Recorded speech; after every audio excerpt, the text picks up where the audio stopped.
Salve, salve galera! É amanhã, Brasil e Noruega, às 17 horas. O Brasil vai parar, o mundo vai parar para assistir esse jogaço. E aí, para você, tem favorito? Tem? Não tem? Comente. Quero saber a sua opinião. Eu acho que não tem favorito, tá? Deixe aqui nos comentários o seu palpite para Brasil e Noruega. Tomara, cara, que a seleção brasileira passe. Tomara que faça um jogaço. Tomara, galera. É o meu desejo. É a minha torcida. A sua também, né? Com certeza todo mundo quer ver a seleção brasileira classificada para a próxima fase, para as quartas de final do Mundial. Bem, dito isso, vamos acompanhar aqui esse corte do Equipe F. Deixa o seu like, se inscreva no canal e ative o sininho. Vamos ouvir aqui o que o Ancelotti falou na coletiva de hoje? Bora lá, então. As imagens são da ESPN, link na descrição, inscreva-se lá. Hoje, Ancelotti e Bruno Guimarães na coletiva pré-jogo. Bom, não temos no elenco jogador com a qualidade de Lucas Paquetá, então temos que reemplazarlo com outro jogador. E neste aspecto temos diferentes características. Danilo é diferente de Gabriel, como é diferente de Matheus Cunha, como é diferente Ederson. Mas vamos a... Quem torce contra, né, o Paquetá, né, fica se contorcendo neste momento, né, cara? De ouvir o Ancelotti, o melhor técnico do mundo, falar isso, né? Ou o maior do mundo, né? Vou escolher o jogador em função do jogo do nosso equipo, tendo obviamente em conta a força do rival, porque sempre tu tens que ter conta da força do rival, però funcional à ideia que queremos meter no jogo de amanhã. A nível defensivo, um jogador que pode defender em banda esquerda, como fez Paquetá, também se não é um extremo. Quando o equipo não tinha a bola, defendia em banda esquerda. Isto lo pode fazer Martinelli e também Danilo. Com bola, há que ocupar bem a posição de centro-esquerda, que a vezes pode ser ocupada para Vini, e neste caso Douglas Santos se adianta, e a vezes pode ser ocupado de outro jogador, que pode ser Martinelli neste caso. Então, a nível defensivo, a nível ofensivo, não muda, obviamente, a interpretação do jogador dependente das características. Danilo é diferente de Martinelli. Rafinha está progressando muito bem, ou todavía não está 100%, pero é disponível para estar no banco e para poder jogar alguns minutos ou ser útil em alguns momentos. Ha recuperado muito bem. Olha, acho que vai ser um jogo muito truncado também. A gente acredita que eles, nas armas deles, de muita bola na nossa área, qualquer escanteio e falta, eles vão dar a vida deles ali para tentar fazer um gol na gente. A gente treinou muito isso na semana para tentar neutralizar os pontos fortes deles. É uma equipe também que tem muita qualidade. Vai ser um jogo muito difícil, a gente está esperando isso. E a gente espera, acima de tudo, estar num bom dia para fazer o nosso melhor futebol. E, enfim, que a gente possa conseguir essa classificação amanhã. Da gente ali do meio vai muito no improviso, né? Eu acho que minha última assistência contra o Japão, eu queria chutar aquela bola, mas na hora que eu vi que o japonês deu 2 passinhos para cá para bloquear o chute, eu vi o Marte sozinho e conseguia virar o pé para ele na hora certa, no momento certo. Não dá para eu te explicar muito como vai ser, é mais do momento, é mais do improviso, é mais do brasileiro ali. Muita coisa acontece em uma questão de segundos. Se eu decidisse um segundo mal naquele momento, talvez a gente estaria numa prorrogação, indo para os pênaltis. Foi tudo no momento certo, na hora certa. E espero que eu tenha a calma daqueles 95 minutos amanhã para estar no jogo todo e escolher os melhores passos outra vez. Plano anti-Alando existe. E come disse, io non tenho que explicar como marcar a Lando, como jogar contra Lana, a Gabriel, que jogou un montón de veces contra ele, ou a Marquinhos. Io acho que o equipe não está em seu melhor momento. Eu creio que podemos alcançar também melhor qualidade no jogo, melhor consistência no jogo. A verdade é que a equipe melhorou até o primeiro jogo bem e sigue melhorando. Ouvimos Ancelotti, Bruno Guimarães, vários elementos dessa partida Brasil e Noruega. E, ó, o Ancelotti está no nosso telão, mas a gente vai substituí-lo por um tetracampeão mundial. Ah, o tetra está entre nós. Zinho, é amanhã, Zinho. Você acompanhando a seleção brasileira, toda essa expectativa de quem substitui o Paquetá. Boa noite para você, Zinho. Seja bem-vindo e traga um pouco de elementos aqui para a gente no Equipe F sobre, primeiro, o que você acredita que vai ser essa escalação no Brasil e, segundo, a sua análise inicial para esse jogo, Zinho. Um abraço para você. Pô, legal, Mota. Muito bom falar com você novamente. Um abração. Pascoal, meu parceiro. Zé Elias. Tem mais alguém na nossa bancada? Ou na tá bancada? Bancada somos nós. Apenas nós. Ah, que beleza, que beleza. Ah, então tá ótimo, tá ótimo. Que bancada maravilhosa. Um abraço, um beijo pra vocês e pro fã de esporte também. Ó, o dia foi aquele, né, de treinamento FIFA, né? É o dia antes do jogo, então é fechado, não pode ter imagem. Mas as informações é que, novamente, como foi ontem, hoje o Martinelli foi mais utilizado. Então, aquilo que no início da semana falava-se muito que seria o Danilo, então o pessoal fica especulando, né, Zé Elias? As fontes, Zé Elias, é muita fonte. Fala, fonte! E aí vai jogar o Danilo, aí o outro já começa a falar do Ederson, aí o outro já começa a falar do... pode de repente recuar o Matheus Cunha, entrar o Hendrick.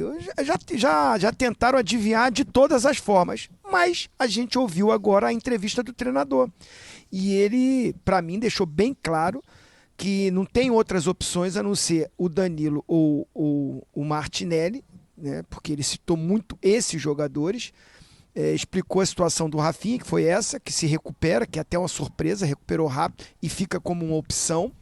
Não dá para tirar o Ryan agora. E eu, desde o início, tenho falado que prefiro o Martinelli. O Pascoal também tem essa mesma opinião. E pelos 2 últimos treinos, eu não tenho fonte nenhuma não, tá? Eu tô indo pela minha vivência do futebol e pelo que eu vi durante todos os jogos, aonde entrava o Martinelli, no lugar de quem entrava o Martinelli. E, além de tudo, o cara fez o gol da classificação, que dá uma moral, dá uma motivação diferente. E ele explicou aí o que cada um entrega. Adoro o Danilo, baita de um jogador. Já até falei aqui, se for a opção do Ancelotti amanhã, também está muito bom. Mas eu acho que vai o Martinelli. E é a minha preferência também. Então... Dito isso, acho que o nosso time está montado, está armado, está organizado. Do outro lado tem um time forte também, muito bons jogadores que estão motivados, que se agarram até em estatísticas, que tem como assim, uma motivação maior ter um dos maiores atacantes do momento, né, de centroavante, principalmente de homem de área, que é o Haaland. Então aqui os noticiários e a imprensa, não a do Brasil, mas o restante da imprensa, fala mais do Haaland do que qualquer outro jogador. Mérito dele, né? É o artilheiro da Noruega, é um cara que bate recordes também pelo Manchester City, mas acho que nós temos zagueiros com capacidade de marcar ele. Eu acho que tem que marcar até primeiro o Odegaard, para a bola não chegar nele. E as bolas de lado, né? Diminuir ali o espaço para os cruzamentos. Porque o Haaland não é um atacante de sair da área para vir pegar a bola no meio campo e ele organizar o jogo, né? Ele não é esse cara da mobilidade. Ele tem uma boa arrancada, ele tem uma estrutura física espetacular, segura a bola, né? É forte demais, mas ele precisa ser alimentado. Ele precisa que essa bola seja jogada lá na área, né? Essa bola alçada. Então, assim, eu acho que a preocupação tem que ser com ele, dos 2 zagueiros, mas principalmente o nosso meio-campo, os jogadores que jogam de lado, diminuir o espaço para cruzamentos. Eu acho que o Brasil está treinando, os jogadores têm falado aqui, né? E as pessoas também comentam que o Brasil está vendo muitos vídeos, observando muito, estudando muito o adversário. Então o Ancelotti é cascudo, é malandro, vai saber escolher o jogador certo para ocupar o lugar do Paquetá. Repito, acho que são 2 ótimas opções, Danilo ou Martinelli, e com opções no segundo tempo da necessidade do jogo. Mais ofensivo, segurar mais, temos boas opções. Jogaço, grande decisão, mas eu tô confiante no Brasil, Mota, de passar para as quartas. Pascoal, Zé, e aí? Tá chegando a hora, primeiro sobre essa questão, já que faltam poucas horas, do time ideal e da confiança de vocês. Bom, primeiro, boa noite para você, Mota. Pascoal. Zé, boa noite. Aê, Zinho, só caprichando aí nos Estados Unidos. Um abraço pro fã de esporte. Assim, quando você ouve a entrevista do treinador da seleção brasileira, ele é um cara muito inteligente, né? Muito. E ele vai distribuindo as frases de uma maneira também inteligente. Ele fala, na posição que ele tem essa dúvida entre aspas, porque vai jogar o Martinelli. Porque todas as vezes que ele fala do Martinelli, ele fala das virtudes do Martinelli na opção ofensiva e na recomposição defensiva. Quando ele fala do Danilo, ele fala do Danilo no aspecto defensivo. Você notou na entrevista? Então, ele, no meu entendimento, né, ele já colocou o Martinelli 2 vezes na seleção brasileira nessa mesma função. E ele vai repetir o que ele fez, porque ele é um treinador que tem a doutrina de encaminhar essas situações e de preparar os jogadores para essa situação. Eu acho que o Brasil vai ter um adversário muito complicado. Hoje eu estava escutando também a entrevista do treinador adversário e ele pode botar o Oscar Bob, né? O Bob aberto pela direita e o Nussa aberto pela esquerda. E aí ele vai ter 2 ponteiros, 2 homens de beirada de campo. Eu estou torcendo para isso acontecer, porque são 2 a mais para que sobra espaço para o Brasil jogar. Ele vai tentar espaçar o campo e aí o Brasil consegue montar uma jogada por dentro. Imagino que seja uma alternativa que ele tenta buscar para afastar os laterais brasileiros, né, da proximidade ofensiva e de recuar os volantes, os 3 volantes nesse caso, né, o Casemiro, o Bruno e aí o Martinelli do outro lado, para tirar os 3 volantes de perto da sua área. Então pode ser que a gente tenha um jogo muito mais entabulado e perto daquilo que a seleção brasileira imagina. Agora, marcar o Haaland é desse modelo do Magalhães. Arrancando camisa. Vale tudo. Só não pode puxar o cabelo dele. Os caras da Itália puxaram o cabelo dele, você viu que ele arrumou no jogo. Bravo, ele arrebentou com o jogo, fez gol, bateu nos caras. Jesus, só não faça isso, o resto vocês podem fazer. Se puxar o cabelo dele, fica uma onça, hein? Quero te ouvir, Zé. Boa noite, Felipe, grande Pascoal, grande vovozinho, tudo bem? Prazer. Não, eu acho assim, que depende muito da estratégia utilizada pela Noruega. Se a Noruega atacar o Brasil, eu acho que é uma facilidade maior para você ter a possibilidade do contra-ataque. E aí o que eu falo sobre a presença do Vini Júnior, que vai condicionar todas as equipes que jogarão contra o Brasil nessa Copa do Mundo, com exceção, acho que, da França, né? Que eles não vão mudar a forma de jogar contra o Brasil. Eu, sinceramente, eu prefiro esperar, porque o Ancelotti já falou tanta coisa e chegou na hora do jogo, fez outra, né? Então eu prefiro esperar ainda, preciso ver exatamente o que vai acontecer, porque, como eu falei, depende muito. Se coloca mais um atacante, como é que vai fazer? Ele vai preencher e vai segurar mais os nossos 2 laterais. Meio campo vai ser 3 contra 3, 3 contra 2. O Martinelli vai conseguir, porque quem joga no lado do Martinelli vai ser o Odegaard, que é o cara que vai ditar e distribuir o jogo da Noruega. Então tem algumas coisas, algumas peças que, sem dúvida alguma, vão determinar o posicionamento do Brasil. Mas não acredito que, por exemplo, que a Noruega vai marcar pressão. Não acho que vai marcar pressão. Vai jogar fechadinho, vai tentar sair no contra-ataque, explorando justamente uma coisa que eu acho que me preocupa um pouco, que nós vimos esses 2 jogos, né, que é o posicionamento dos zagueiros. Nós temos o Haaland, que é um cara que eles vão colocar a bola para ele correr para cima dos zagueiros, e aí tanto o Marquinhos como o Gabriel Magalhães, eles precisam estar atentos. Um marca, o outro sobra, né, para fazer a cobertura, porque essa é a bola do jogo da Noruega. Zinho, para a gente arrematar, você sente que round por round, fase por fase, o Brasil nos passinhos adiante, pelo menos a questão de confiança, o Brasil chega para as oitavas de final com a confiança, sabendo, tem talento do outro lado, é difícil, mas é um ambiente de confiança, de uma boa energia? Sim. O Brasil, como o Ancelotti falou, foi melhorando dentro da Copa do Mundo. Ele foi encontrando a equipe. Eu acho que assim, todos esses jogos, os 4 jogos que aconteceram, né, a gente pode falar que 30 minutos de um jogo, o Brasil foi dominado. A minha visão, né, a minha opinião. Sim. 30 minutos do jogo contra o Marrocos, o Brasil foi dominado. que nos causou, né, uma desconfiança, um desespero. E, se não me engano, o Marrocos está classificado, né? Já não está classificado para as quartas? Sim. Ganhou de 3 hoje do Canadá. Tá classificado. E vai pegar a França, hein? A França queria golear o Paraguai para muitos, né? Iria ser 5-4, ia ser de goleada. A França só ganhou de 1-0 com pênalti. Olha aí. Sim, 3-0. França.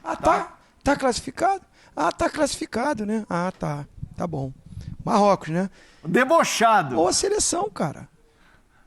Boa seleção. Muito boa. Organizada. Era jogo duro mesmo. E o Ancelotti tentou opções que todo mundo ficou. Cara, ele começou com o Ibanez de lateral direito e com o Igor Thiago de centroavante. E a única escolha desse primeiro jogo, que eu acho que encaixou e foi, é o lateral esquerdo, o Douglas Santos. Porque o Danilo virou o titular, o Igor Thiago não fez um bom jogo, acabou saindo do time, nem teve mais oportunidade. E o Matheus Cunha foi transformado no atacante de referência ali, ou de movimentação, e a partir daí começou a fazer gols também. Então ele estabeleceu um Paquetá pelo lado esquerdo, com liberdade para o Bruno Guimarães. Ou seja, ele nas dificuldades encontrou um time. Então eu acho que o Brasil depois foi protagonista em todos os outros jogos. Foi melhor do que o adversário em todos os outros jogos. Então chega bem, chega com moral, chega com confiança. Agora, com os pés no chão, isso eu estou percebendo. Dos atletas, quando dá entrevista, do treinador, estamos buscando melhorar. Estamos crescendo na competição. E eu acho que o pensamento é esse mesmo. O Brasil, vou recordar o que eu falei antes da Copa. O Brasil não vai vencer com talento individual só. Acabou. Para o Brasil buscar o Hexa, tem que ter um conjunto organizado e forte. Aí os valores individuais vão aparecer. Não é, Bruno Guimarães? Quando ele encontrou um modelo forte, organizou o time um pouquinho, jogadores com a qualidade espetacular começaram a aparecer. E eu continuo dizendo, é jogo para o conjunto ser forte contra a Noruega. Do conjunto, da tática, da obediência, da disposição, da aplicação, da determinação, serem fortíssimas nesse jogo. Porque aí, quando tiver a bola, tem jogadores que vão estar com essa liberdade de criar. Então, eu estou te passando o que eu estou sentindo aqui. Jornalistas todos que estão falando, aqueles desconfiados já começam a confiar um pouquinho mais, né? Tá todo mundo assim, melhorou, confiamos, mas tem que continuar firme e forte com essa estratégia. Porque do outro lado vai vir um time da mesma forma, forte, determinado, obediente. Então, assim, eu acho que quando for para se igualar nessa parte, as duas equipes, quando for para o talento individual, eles têm dois caras que eu acho diferenciado. Tem bons jogadores, mas diferenciado eu acho que tem dois caras. Eu acho que o Brasil também tem, não tem? Tem. Então vamos ver. Quando a bola rolar. Zinho! Só quero pedir o seu like, cara. Deixa o like, se inscreva no canal e ative o sininho. É isso aí. Não custa nada para você e para mim. Vale muito. Valeu, galera. Ancelotti indica substituto de Paquetá. Veja o time. Vamos ver daqui a pouco, tá? Bruno Guimarães sobre declaração de Haaland. Muito malandro. Como Ibanez e Igor Thiago foram de titulares assumidos na Copa. Ancelotti diz que Neymar e Vini Júnior podem jogar juntos. Claro que sim. Ancelotti dá notas para cada jogo da seleção na Copa. Veja. Italiano comenta brincadeira de técnico da Noruega. Vocês viram? Técnico diz que deve relacionar Rafinha. Esses são os tópicos. Essas são as notícias aqui de momento, né, de última hora do site aqui do GE, tá, galera? Jogadores da seleção chegam para treino de carrinho de golfe. Olha aí. Veja quais foram as estratégias de Ancelotti para parar a Haaland. Boa. Quem deve substituir Paquetá? Comentaristas opinam. Quem? Danilo? Martinelli? Endrick ou outro? Você comenta. Bem, galera, é isso, né? É isso. Vamos ver aqui, então, a provável escalação da seleção brasileira. Escalação da seleção. Ancelotti volta a treinar com Martinelli e indica mudança contra a Noruega. Galera, cola aí no vídeo até o final, hein? Temos novidades aqui. O técnico Carlo Ancelotti voltou a utilizar Gabriel Martinelli como titular no treino da seleção neste sábado e indicou que o atacante do Arsenal será substituto de Lucas Paquetá no jogo entre Brasil e Noruega neste domingo pelas oitavas de final da Copa do Mundo. A partida acontece no estádio de Nova York / Nova Jersey, a partir das 17 horas, horário de Brasília. Autor do gol da classificação sobre o Japão na última segunda, Martinelli tinha Danilo Santos como principal concorrente. O meio-campista do Botafogo chegou a ser testado na posição na quinta-feira. Os treinos deste sábado, porém, tiveram Martinelli entre os titulares na maior parte do tempo. A escalação deve ser anunciada aos atletas somente na pré-eleição neste domingo, cerca de 3 horas antes da bola rolar. O provável Brasil que entrará em campo é esse aqui: Alisson, Danilo, Marquinhos, Gabriel Magalhães e Douglas Santos, Casemiro e Bruno Guimarães, Ryan, Matheus Cunha, Gabriel Martinelli e Vini Júnior. E aí, você concorda, discorda? Comente aqui se você escalaria esses jogadores. Embora seja atacante de origem, Martinelli deve atuar um pouco mais recuado entre a faixa esquerda e o centro de campo quando o Brasil tiver a bola. A alteração foi forçada, aqui está escrito errado, né? Foi forçada pela lesão de Paquetá. Infelizmente, o Lucas Paquetá se lesionou, né, galera? O meia saiu machucado, né? Ele saiu lesionado da coxa esquerda. Embora não tenha sido cortado, dificilmente conseguirá voltar a atuar pela Copa do Mundo, nessa Copa do Mundo. O restante da seleção é o mesmo time que iniciou o confronto contra o Japão. Tá aqui o Martinelli, fez o gol, né, da classificação. E Rafinha, galera, Rafinha treinou neste sábado e assim como na sexta-feira, fez aquecimento junto dos companheiros. Mas diferente do dia anterior, já fez mais exercícios com o restante do elenco. Ele está recuperado da lesão na coxa direita sofrida no jogo contra o Haiti. O atacante do Barcelona está no processo de transição para o campo. Neste sábado, ele fez aquecimento integrado aos demais e ficou a maior parte do tempo em um trabalho individual. No final do treino, se juntou ao restante da equipe. Rafinha ainda não deve enfrentar a Noruega. Peraí, tem uma informação diferente aqui. Aqui, ó. Brasil e Noruega, né? Rafinha vai para o banco, mas Ancelotti admite que atacante não está 100%. Isso a gente sabe, né? Se ele vai para o banco é porque existe a possibilidade dele jogar alguns minutos, certo, galera? Correto, né? Embora recuperado de lesão, o atacante não fez nenhum trabalho completo com a seleção. Se tratando de mata-mata, se tratando de um jogo que pode ter prorrogação, se precisar, cara, se ele estiver no banco, vai acioná-lo. É o que eu acho, né? É o que eu acho. Vamos ler esse pedacinho aqui, deu, né? Rafinha está avançando muito bem. Não está 100%, mas pode estar disponível no banco e jogar alguns minutos ou ser útil em algum momento, né? Alguns momentos, declarou o Ancelotti, é o que eu falei. Nem tinha lido ainda isso aqui. Valeu, galera. Deixa o like, se inscreva no canal, ative o sininho. Valeu, tamo juntos e até o próximo vídeo aqui do canal. Fui!